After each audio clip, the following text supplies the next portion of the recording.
Hey everyone, welcome back to Garage 31. This week's show we're going to service this Fox 36. If you were following last week's video, I talked about all the adjustments for the rebound, compression, air spring, that kind of stuff. So we're going to service it this week, just do a lower service.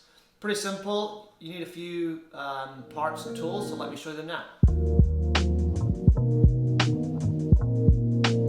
I've got the usual kind of cleaning supplies, blue roll, microfiber towels, clean ones. Got some brake cleaner because we're dealing with oil. 10mm socket, 15mm socket, little extension too. We'll also need a hammer. This is a soft face hammer so we don't do any damage to the fork. 2mm Allen key, take off the rebound knobs. A couple of small picks. These are the specific fluids. So there's a Fox 36 grip too, so I've got Fox 20 weight here, 10 mils. This is the Fox 5 weight Teflon, and in this case it'll be 40 mils. I've got some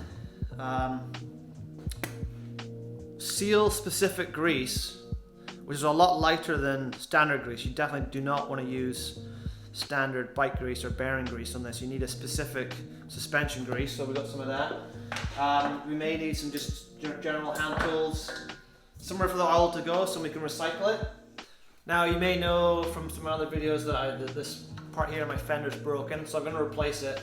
You don't have to take your fender off, but it does make it a lot easier, and the aim of the game here is to keep as much dirt out of the fork. So by removing the fender with all the dirt underneath it, we kind of lower the chances of getting any contamination. So this fork here with these bleeders, 13mm wrench, and then a couple of screws there at the top, so I'll just remove those now.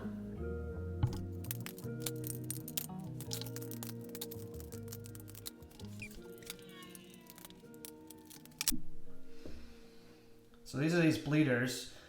If you're just doing a normal service, you don't actually have to remove these, but just because the Fox fender mounts to them. But you can kind of see how they work. They've got the push button there, and then allows the air transfer from inside the fork up here out through this push button here.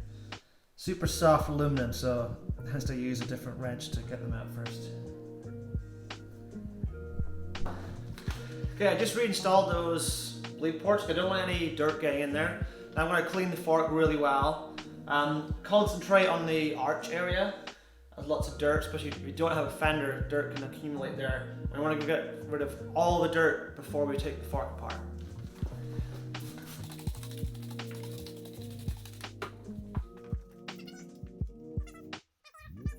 I'm sure you guys know how to clean your bike by now, but okay, so it's time to start taking stuff apart. So we'll start with the rebound cap here. So that's that guy coming off. We'll grab our 2mm Allen key, and then there's a screw on the low speaker. There we are. They're Loctite in from the factory, so. And then the whole assembly will come off. There's the high speed compression dial. There's a spring in there. And then there's the set screw, which doesn't have to come out, so we'll keep that all together. The top one, 15mm socket on there. Use a ratchet to remove that.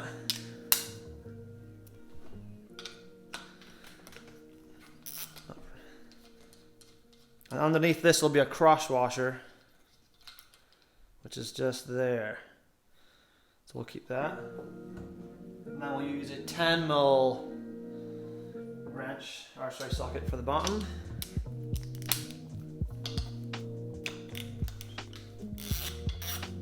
There we go. Now generally this lower one here doesn't tend to come off, but we want to use some pliers to try and remove it, because we want to hopefully reuse these. So just by twisting motion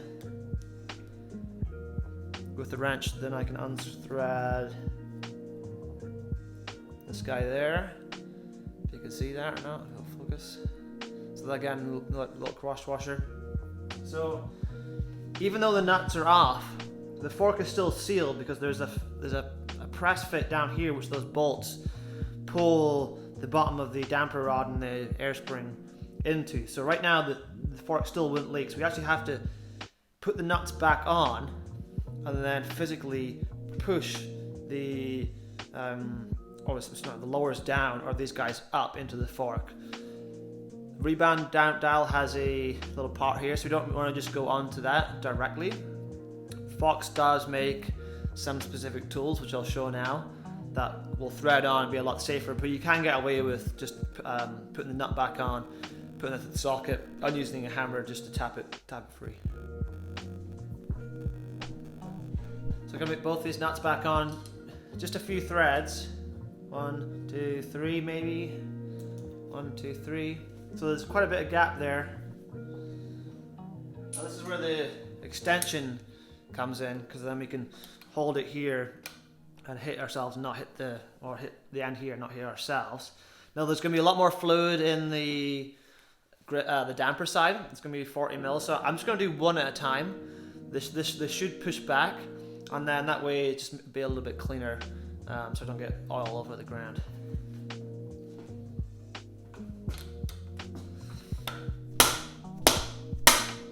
There we go. 3 hits there, and now I can actually move this guy back in. You see all the oil coming out. If I push up in this now, all the oil is going to come out.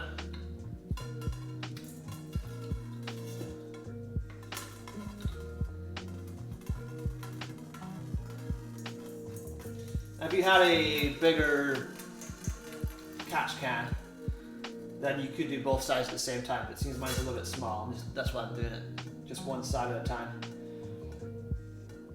So that's probably good for that side, so I'm pulling most of the oil out. Flip it back up, I'll do exactly the same with the air side. So both nuts are off. At this point I can actually just hit on the crown here, and the oil from the other side is going to come out. That looks pretty gross. And then we can keep going down to the seals.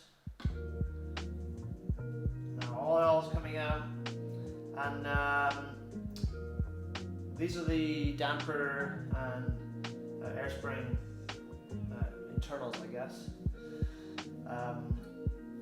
We were really careful we don't damage these, because the stanchions aren't necessarily that important. They keep dust and dirt out from inside the fork with the seals here. But these are, if you damage these, then you're gonna have to replace them, because actually then you'll have leaks internally. You'll either leak air or you'll leak fluid from your damper. So you want to be really careful with these guys, especially because they're quite fragile too. So I'm just gonna wipe any excess oil that's dripping off, and then find somewhere clean to store this, and we'll work on the uppers here.